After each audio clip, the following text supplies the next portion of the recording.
So, ayun mga kapatid, sobrang nasasaktan ako ngayon. Kasi si Zaidi, guys, hindi ko ata kaya. Umamin siya na may girlfriend na daw siya. Pero yung babae, pinipilit na parang sila pa daw hanggang ngayon. Para si Zaidi, tinedenay niya nung una, pero napaamin naman namin siya. Siyempre sa akin, sobrang sakit na nun. Kasi, sila pa pala nun, pero para daw kay Zaidi, hiwalay na daw sila. So, pumunta dito yung ex niya daw kuno, or girlfriend ba niya hanggang ngayon. Pinipilit niyang kunin dito si Zaidi. Siyempre, para sa akin, sobrang sakit nung ginawa niya. Kasi dininay niya nang dininay. Tapos, yun pala, totoo palang girlfriend niya yun. Kasi, kilala lahat si Ella Dax. Ella Dax daw. Dito sa Manix lahat. As in, pati si Sir kilala si Ella Dax. Siyempre, ako bilang babae, sobrang sakit sa akin nun.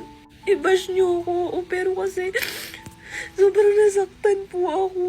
Kasi minahal ko naman po siya, pinapol niya ako sa kanya. Tapos malalaman ko, may ginost pala siya ng 6 months.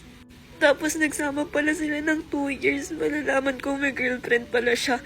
Samantalang pagkakakwento niya sa akin, wala pa siyang naging girlfriend. Ako pa lang daw yung kauna-unaan.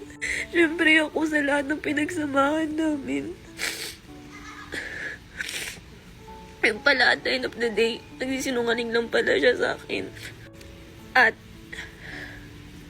mahal pa siya ng girlfriend niya. So, siguro, nahayaan ko na lang din sila. Ibibigay ko na lang din ulit si Zaidi kasi total mahal pa rin naman siya nung babae. Alam ko po na binabash niyo ako ngayon kasi sinusungit-sungitan ko siya, inaartihan ko siya.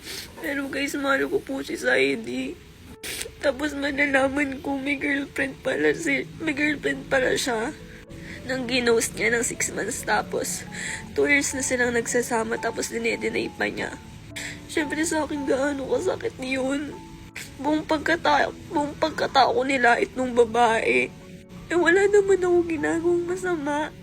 Gaano ba ako kasamang tao para gantuhin? Lagi na lang ako niloloko.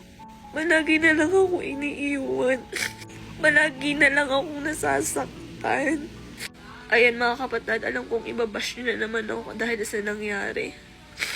Pero ako mga kapatid, nasasaktan lang po talaga ako sa mga nangyayari ngayon kasi paulit-ulit na lang talaga. At syempre, napamahal naman na ako sa tao. Sinong hindi masasaktan dun?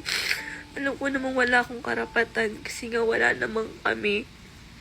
Pero kasi sobrang sakit nun para sa akin makikita ko sila ng ganun tapos nagsama pa pala sila dito. Okay lang naman sana kung umamin siya sa akin.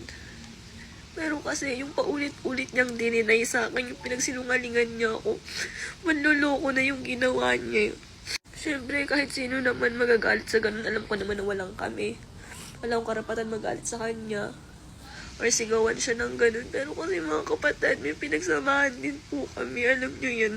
So ayun, nagkulong ako dito sa kwarto kasi nga kakaamin lang ni Zaidi about doon na naging girlfriend nga daw niya. So siguro hindi na muna ako lalabas dito. At nag-i-stay muna siguro ako dito sa kwarto.